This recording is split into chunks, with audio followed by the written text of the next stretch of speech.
There are lives that unfold not like straightforward histories, but like grand, sweeping novels written by a master playwright with a penchant for the tragic.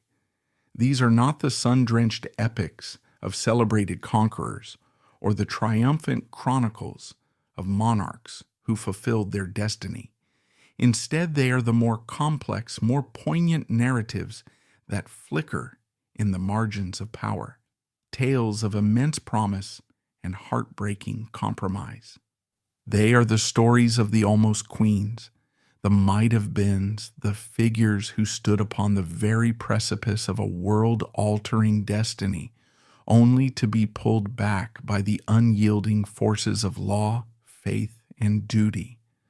We are drawn to these stories, to these ghosts of history, because they speak to a profound and unsettling truth, that the fate of empires and the course of dynasties can hinge not on the outcome of a great battle, but on the forbidden, whispered love between two people. Today we journey deep into the heart of one of modern royalty's most beautiful and devastating romantic tragedies. It is the story of a woman who possessed every gift the heavens could bestow. She was born with the blood of kings in her veins and a beauty so legendary it became the talk of a continent, a living embodiment of the fairy tale princess. She was destined for a great throne, and for a fleeting incandescent moment she held the love of a future king and the fate of the British Empire in her hands. But her life would not be the fairy tale it promised. It would become a testament to the brutal collision between a passionate heart and an immovable law, a story of profound sacrifice, quiet resilience, and a lifelong search for meaning in the shadow of what was lost. She was Hélène of Orléans, the French princess who nearly became Queen of England. Her story is a Shakespearean drama of forbidden love, a study in the crushing weight of dynastic expectation, and the inspiring tale of a woman who, having lost a crown, dedicated her life to finding a kingdom of her own.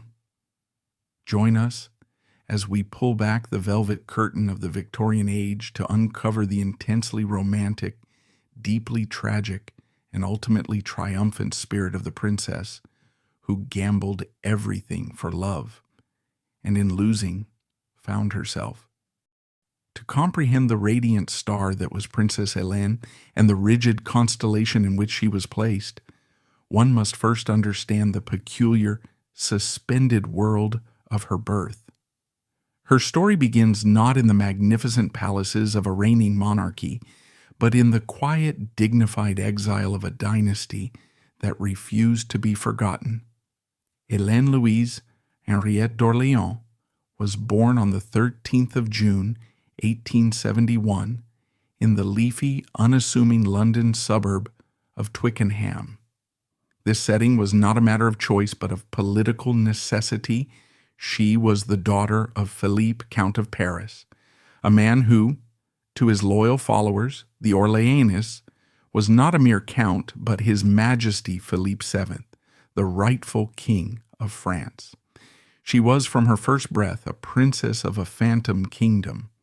Her family, the House of Orléans, was a cadet branch of the French royal house of Bourbon, a lineage dripping with centuries of history. They had briefly tasted ultimate power when Hélène's great-grandfather, Louis-Philippe I, reigned as the citizen king of the French. But the revolutionary spirit of France was a fickle and violent tide. Monarchy had been swept away, restored, and swept away again. The fall of Emperor Napoleon III in 1870 and the brutal birth of the French Third Republic had made France once again inhospitable to those with royal blood and royal claims. And so, like many deposed monarchs of the era, the Orléans family established a court in exile, settling in England, a nation that had a long and complicated history of sheltering the very French aristocrats it had once fought. Life at York House in Twickenham was a masterclass in duality. On the one hand, It was the life of a wealthy, cultured English aristocratic family. There were garden parties, hunts, and weekends at country estates. But beneath this veneer of Gentile English life, a fierce, burning French heartbeat. The household was not merely a family home. It was the seat of a government in waiting. Her father, the Count of Paris, was a serious intellectual man, a veteran of the American Civil War, where he had served as an officer in the Union Army. He was a man of action now forced into a life of inaction, and his ambition and frustration permeated the very walls of their home. The halls of York House buzzed with the quiet but constant hum of political intrigue. Loyal French nobles, former ministers, and secret envoys were constant visitors, arriving from Paris with hushed reports and leaving with carefully worded instructions. The Daily Mail brought a flood of French newspapers, which were devoured and debated with an almost religious fervor. Every political shift in the Third Republic analyzed for signs of weakness, for a glimmer of hope that the time for their return was near. Hélène and her siblings were raised at the very center of this web of nostalgia and plotting. They were taught to see themselves not as permanent residents of England, but as the future of France. This was a childhood of immense privilege, but also of immense psychological weight. Their playmates were the children of other exiled French aristocrats. Their lessons were steeped in French history, specifically a version that emphasized the glory of their own lineage. They were living symbols, human chess pieces in their father's long, patient game to reclaim his crown. The pressure was particularly acute when it came to gender. Hélène's older brother, Philippe, was groomed to be the future king. He was the heir, the focus of all political hope. Hélène's role, and that of her sisters, was just as critical, but entirely different. She was not trained to rule, but to be the perfect royal bride. Her destiny was to be married into another great European house, to forge an alliance that would add legitimacy, power, and wealth to her brother's future throne. Every lesson, every accomplishment was a step towards that singular, all-important goal. In this environment, Hélène's education was meticulously curated, a process overseen by her formidable mother, Princess Marie Isabel. A Spanish infanta by birth, her mother was a woman steeped in the rigid traditions of the Spanish court, a place where royal dignity and devout Catholicism were the twin pillars of existence. She instilled in her children an unshakable sense of their own importance and an unwavering adherence to their faith. While her father focused on the political game, her mother focused on forging the character required of a princess. Hélène's curriculum was designed not just to make her learned, but to make her flawless. She became fluent in French, English, and Italian, and was given a deep and thorough grounding in history, literature, music, and art. But the more crucial lessons were in the unspoken arts of her station. She was taught the intricate dance of court etiquette, the precise angle of a curtsy for every rank, the subtle language of the fan, the art of steering a conversation away from dangerous political topics, and the supreme importance of maintaining a serene and gracious composure at all times, no matter the inner turmoil. She became an expert horsewoman, a necessary skill for any aristocrat. But even this was part of the performance. To ride with elegance and courage was another demonstration of superior breeding. But beyond her curated accomplishments, nature had given Hélène a single, devastating gift, an almost otherworldly beauty. This was not mere prettiness, it was a phenomenon. As she entered society, accounts of her swan-like grace and shimmering golden hair spread through the courts of Europe like wildfire. She was universally acclaimed as the most beautiful princess of her generation, the diamond of the season. And in the cold calculus of dynastic politics, this made her not just a prize, but the ultimate asset for her family's ambitions. This extraordinary gift, however, came with an ironclad set of expectations. In the cold calculus of dynastic politics, her beauty was not a personal attribute. It was a state asset of the highest order. It was a tool to be wielded by her father to secure the most brilliant possible marriage. Such a union would not be for love. It would be for power. It would bring legitimacy, wealth, and a powerful alliance to the Orleanist cause. Hélène was raised to understand this with perfect clarity. Her heart was not her own to give. It was a state treasure to be bartered for the future of France. She was in every sense a perfect product of her time and station, beautiful, accomplished, and impeccably bred for a life of royal duty. She was a gilded bird in a gilded cage, taught to sing a song of obedience. But no one, least of all her own family, could have predicted that this dutiful princess possessed a spirit as passionate and a will as strong as anyone who had ever fought for a throne, and that she was about to fall in love with an intensity that would threaten to tear the gilded cage and the rules of an entire empire to pieces. The late 1880s saw the British Empire at its absolute apex, a vast global colossus upon which the sun never set. At its heart sat the aging, iconic figure of Queen Victoria, the grandmother of Europe. The future of this immense empire rested on a line of succession that was a subject of intense public focus and private anxiety. The Queen's heir, Albert Edward, the Prince of Wales, was a gregarious and popular figure, but his own eldest son and eventual heir, Prince Albert Victor, Duke of Clarence and Avondale, was a far more enigmatic and troubling figure.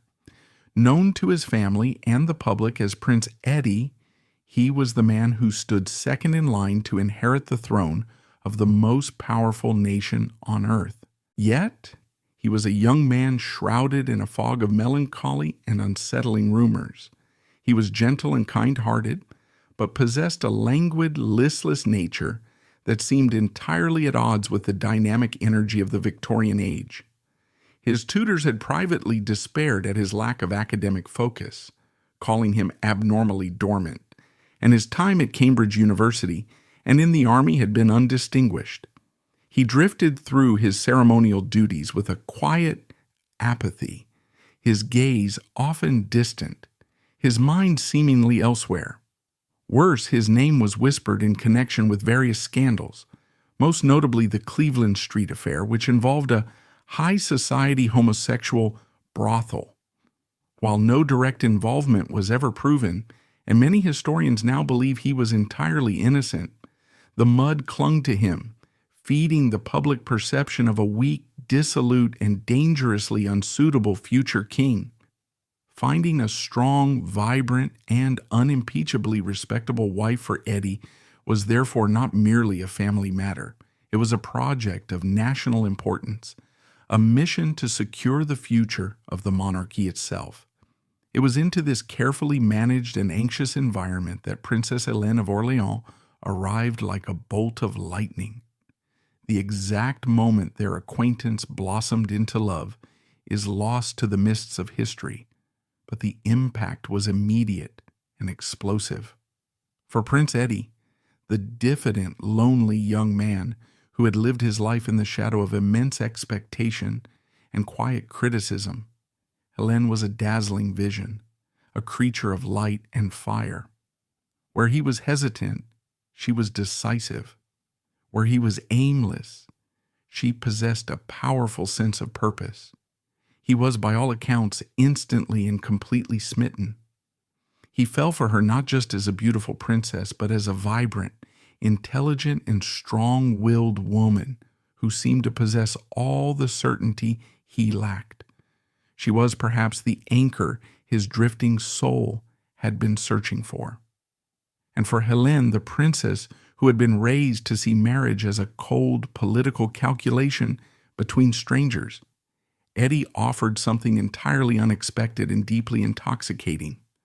What the world saw as weakness, she may well have seen as a gentle artistic sensitivity, a welcome contrast to the rigid, ambitious men of her father's circle. He offered her genuine, tender, and unconditional adoration. He saw beyond the dynastic asset and fell in love with the woman herself, with her mind and her spirit. Their connection was electric, a meeting of two souls who seemed to fulfill a deep need in the other. He gave her a sense of being truly seen and desired for herself, and she in turn awakened in him a passion and a sense of purpose that his life had never known.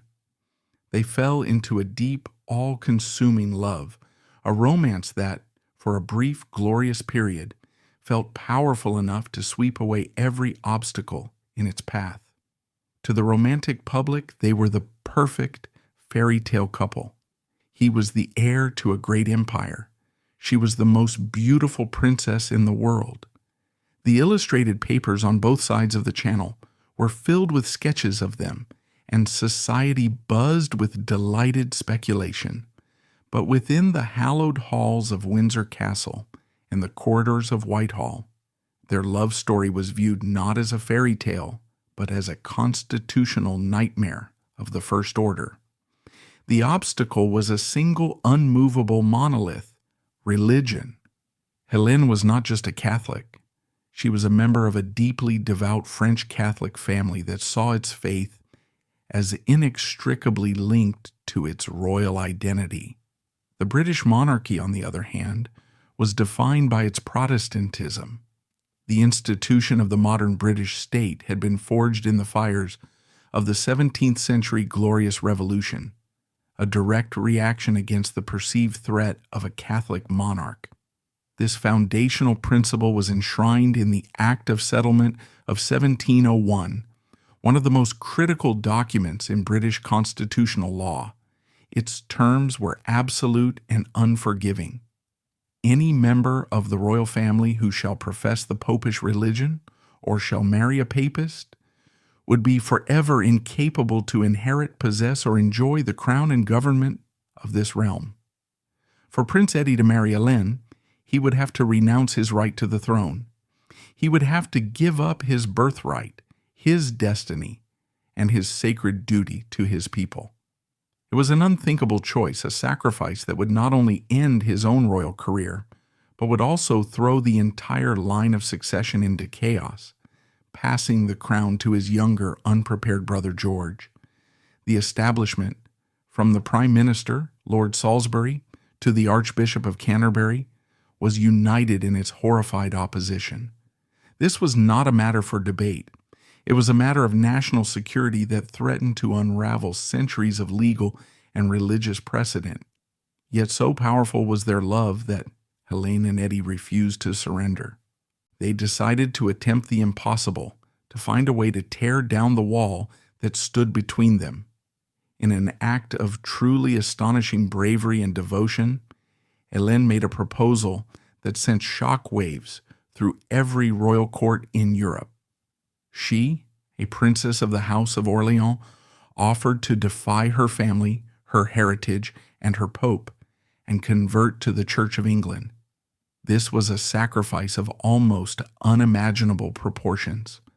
For a 19th century princess, her faith was the very bedrock of her identity. To abandon it was seen as an act of profound betrayal, not just of God, but of her family and her ancestors.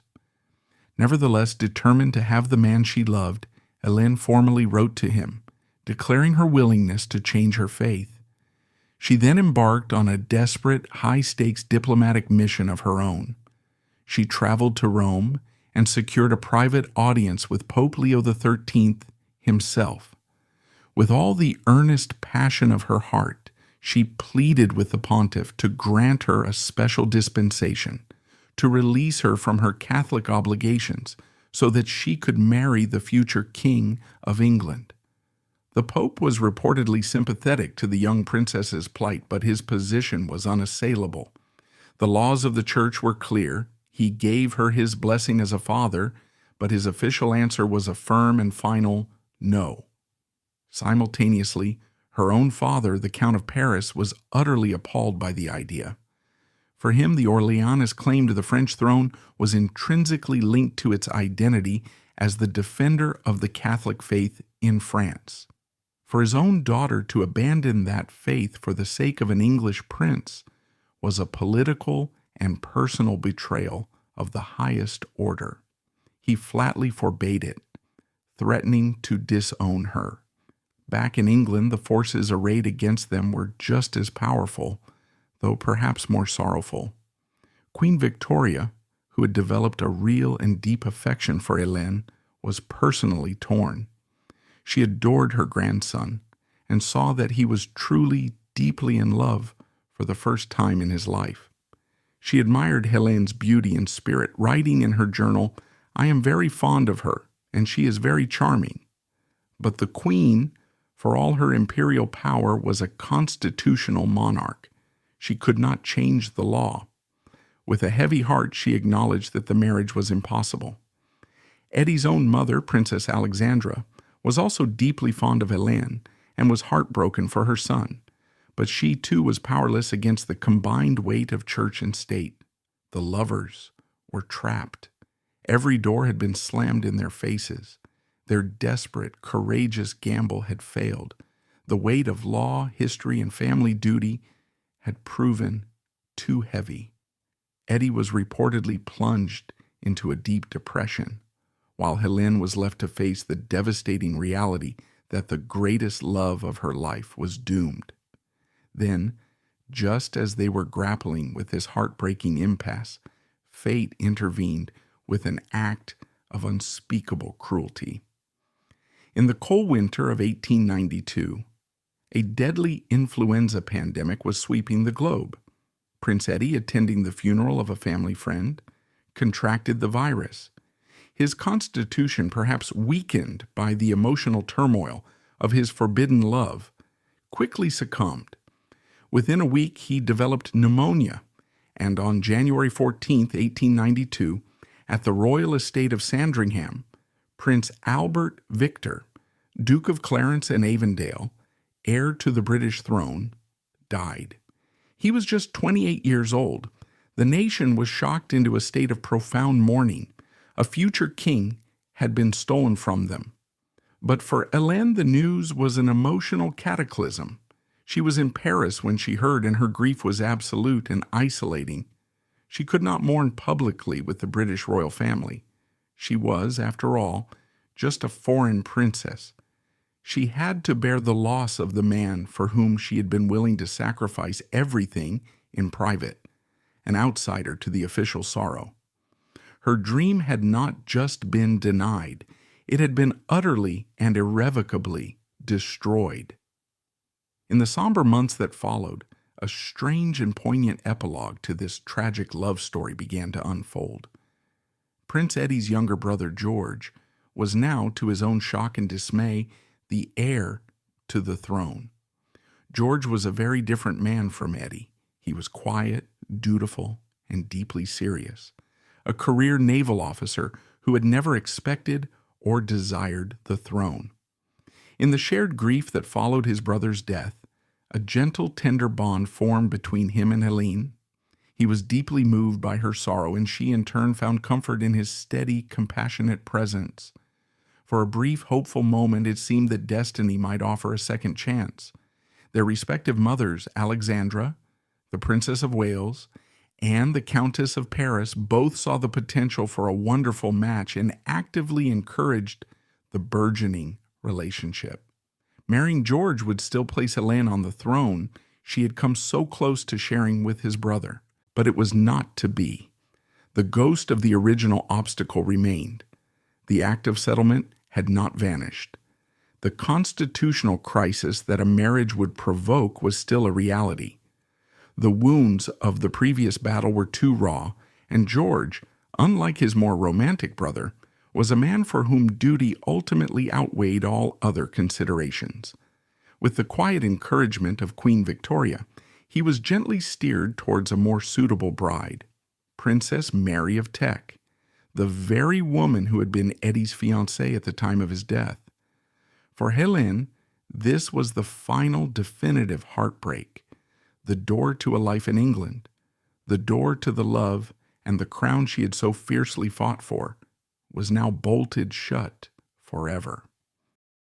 With the agonizing finality of her English dream, Hélène was cast back into the cold, pragmatic world of the royal marriage market. She was 24 years old, still breathtakingly beautiful, but now carrying a sorrow that would shadow the rest of her life. Her family, the Orléans, knew that a prolonged period of public grief was a luxury they could not afford. A suitable husband had to be found, and quickly.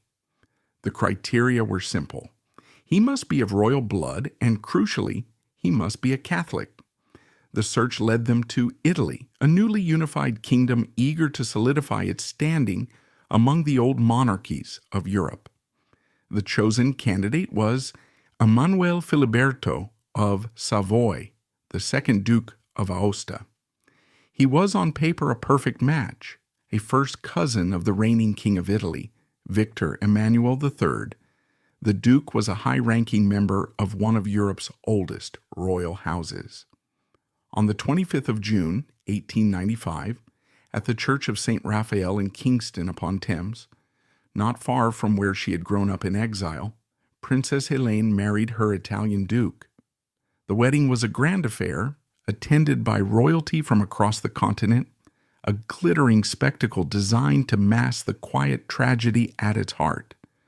For this was not a union of love. It was a treaty signed and sealed, a dynastic merger. Hélène was fulfilling the duty she had been born to, but her heart was 1,000 miles away, buried in a royal crypt at Windsor. The reality of her marriage proved to be as cold and formal as its inception.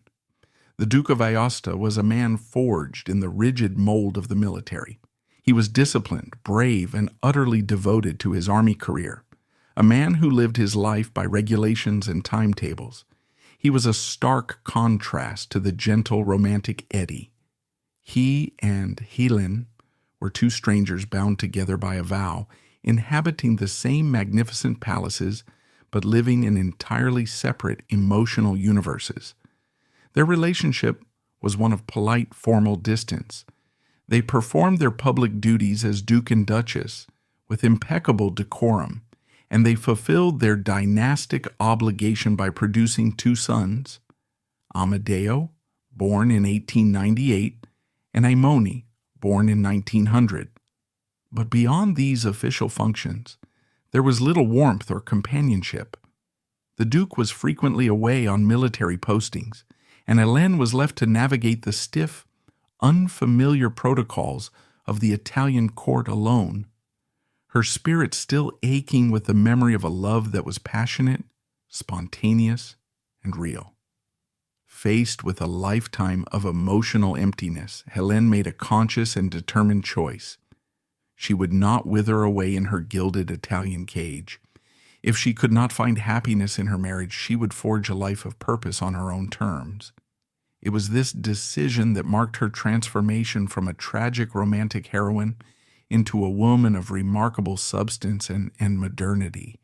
She began to channel her formidable energy, intelligence, and compassion into new and challenging arenas far beyond the traditional confines of a royal duchess. Her first and most profound reinvention came with the cataclysm of the First World War.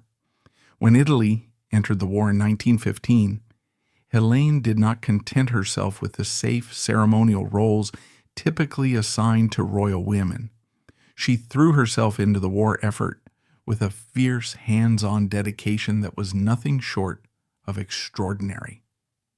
After undergoing formal training as a nurse, she became the Inspector General of the Italian Red Cross nurses and insisted on serving near the front lines. This was no photo opportunity. Hélène worked tirelessly in the squalor and horror of military field hospitals. She braved enemy bombardment to visit makeshift medical stations in the trenches, her elegant figure becoming a familiar and beloved sight to the wounded and dying soldiers. There are countless accounts from this period of her remarkable compassion and grit. She was not afraid of blood or hardship. She cleaned horrific wounds, assisted in amputations, and held the hands of young men as they drew their last breath, often writing their final letters home to their families. The soldiers, who initially called her the fairy princess because of her legendary beauty, soon came to revere her as a saintly figure, a beacon of comfort and courage in a world of unimaginable suffering. Her work was not just an act of charity. It was a grueling, dangerous, and emotionally draining mission that she pursued with an almost fanatical zeal. In recognition of her bravery under fire and her tireless service, she was awarded the Italian Silver Medal for Military Valor, a distinction rarely bestowed upon a woman.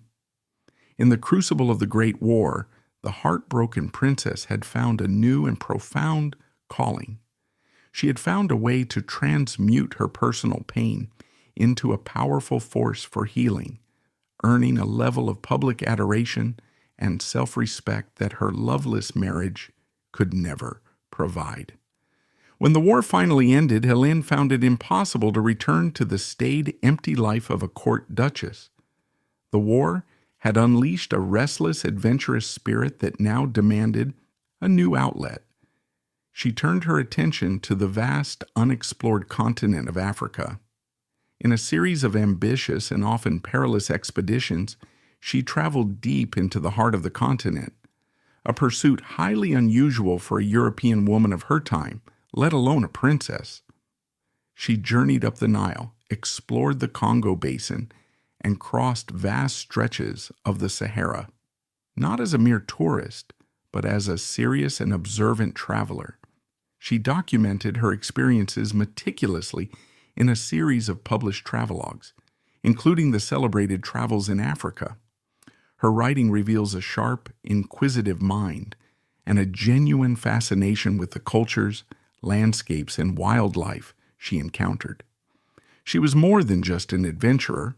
She was a writer and an amateur ethnographer, contributing to Europe's understanding of a continent it largely viewed through the lens of colonial conquest. These journeys were a profound act of self-determination. They were her escape, her university, and her declaration of independence. In the sun-scorched plains and dense jungles of Africa, far from the suffocating protocols of European courts, Hélène could finally be the master of her own destiny.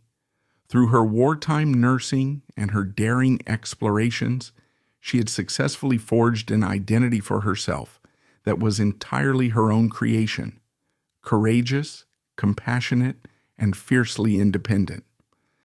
The final act of Hélène's life was a slow, somber decrescendo, a long retreat into a world of increasing isolation and compounding sorrow. The Roaring Twenties gave way to the turbulent 30s, and the political landscape of her adopted homeland, Italy, darkened with the rise of Benito Mussolini and his fascist party. Hélène, with her liberal Orleanist upbringing and her innate sense of aristocratic dignity, harbored a deep and private disdain for the thuggish vulgarity of the fascist regime. This put her at odds with the Italian royal family, which entered into a complex and ultimately catastrophic alliance with Mussolini. Her quiet opposition further marginalized her within a court she had never truly felt a part of. The death of her husband, the Duke of Aosta, in 1931, severed her last formal link to the center of Italian royal life. She was now the Dowager Duchess, a position of respect but of little influence, officially free but in reality more alone than ever before. Her deepest griefs, however, were yet to come, delivered by the devastating tide of the Second World War, a conflict that would claim the lives of the two sons who were the sole, bitter-sweet fruit of her unhappy marriage. Her eldest son, Amedeo, the third Duke of Aosta, had followed his father into a distinguished military career. A dashing and capable commander, he was appointed Viceroy of Italian East Africa. When war broke out, he found himself leading a vastly outnumbered and poorly equipped army against the might of the British Empire. After a heroic but ultimately futile resistance, he was forced to surrender in 1941.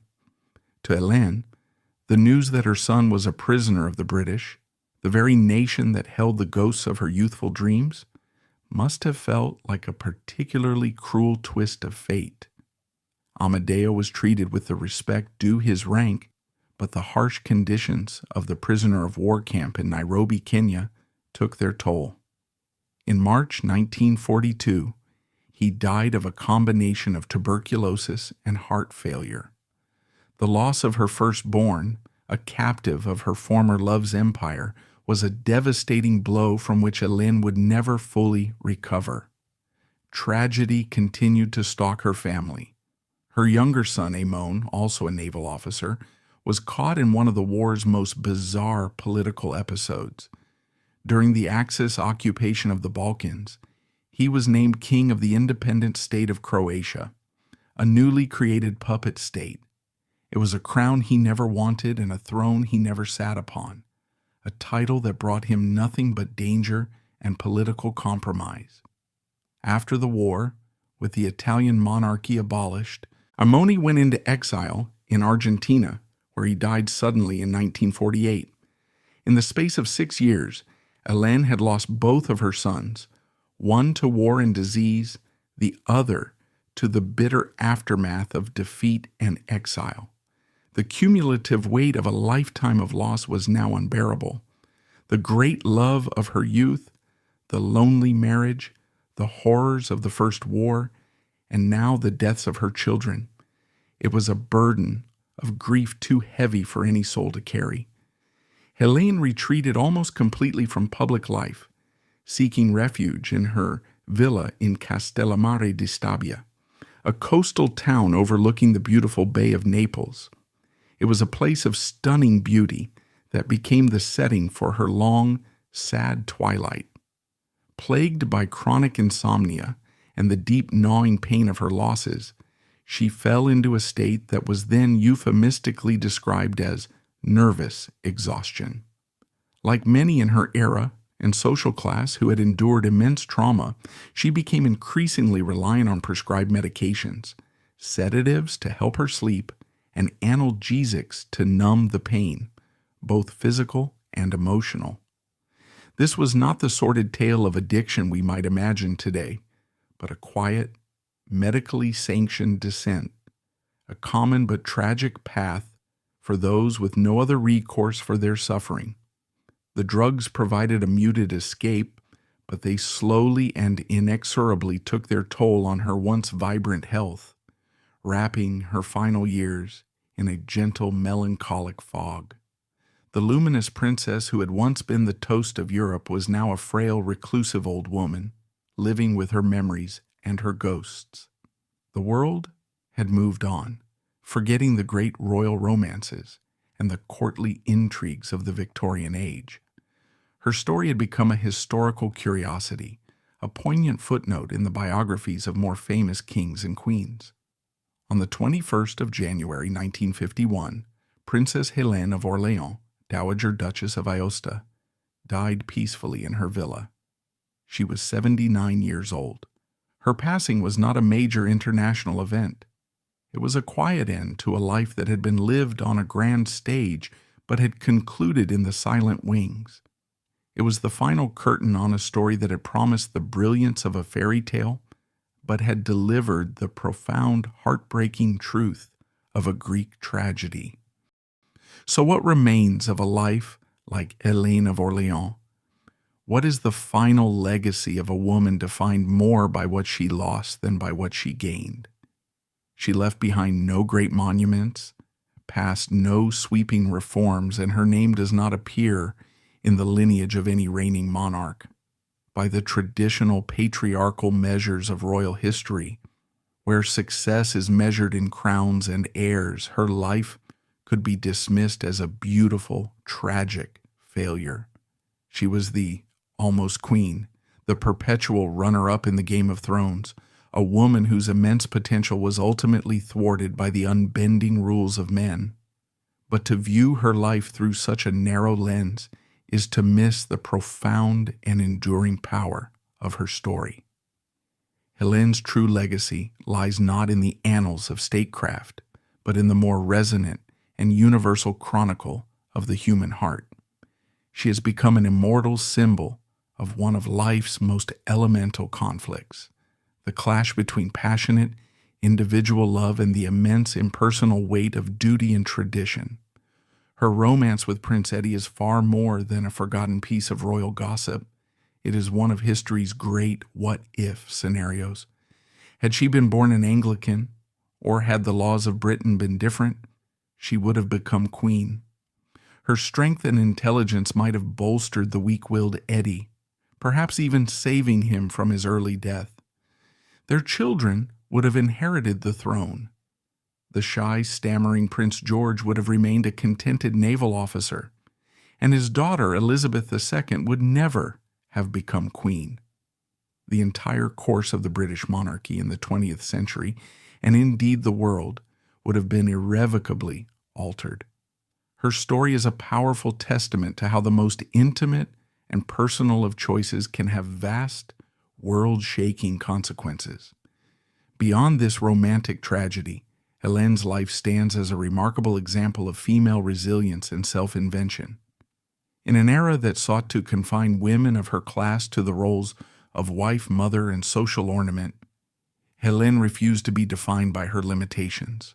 When destiny denied her the role of a queen, she created new roles for herself: nurse, hero, explorer, and author. She took the fragments of a broken dream and built from them a life of purpose, action, and profound meaning. She demonstrated that a woman's worth was not dependent on the man she married or the title she held, but on her own courage, compassion, and determination. In this, she was a woman far ahead of her time, a quiet pioneer who forged a path of independence in a world designed to keep her dependent.